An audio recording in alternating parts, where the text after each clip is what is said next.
ఏంటి సువి మొహం అలా పెట్టుకుని ఉన్నావు? ఫ్రెండ్స్ అందరితో ఆడుకుంటుంటే ఒకడు నన్ను తోసేసాడు మమ్మీ. అవునా? పదవాడి సంగతి చెప్తా.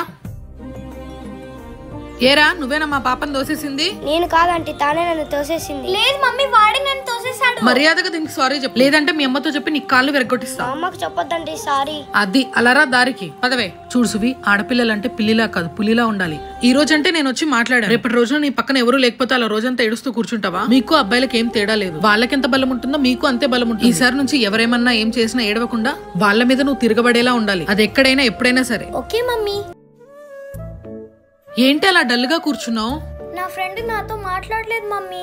ఎందుకని? నువ్వేమన్నా తప్పు చేసావా? లేదు, తనదే తప్పంతా. మరి నువ్వెందుకు ఫీల్ అవుతున్నావు? నాకున్న బెస్ట్ ఫ్రెండ్ అదొక్కతే, అది కూడా నన్ను చీట్ చేసింది. ఫ్రెండ్షిప్ లో అన్ని ఉంటాయి సువి, అలా లేకపోతే నీ గురించి నీ ఫ్రెండ్ కి, నీ ఫ్రెండ్ గురించి నీకి ఎలా తెలుస్తుంది చెప్పు? ఒకరి గురించి ఒకరికి అన్ని విషయాలు తెలిస్తేనే వాళ్ళ ఫ్రెండ్షిప్ బాండ్ పెరుగుతుంది. అప్పుడు ఎవరేం తప్పు చేసినా మనకు వాళ్ళ గురించి తెలుసు కాబట్టి ఫర్గివ్ చేయొచ్చు. అదే ఫ్రెండ్షిప్ అంటే. అలాగా మమ్మీ.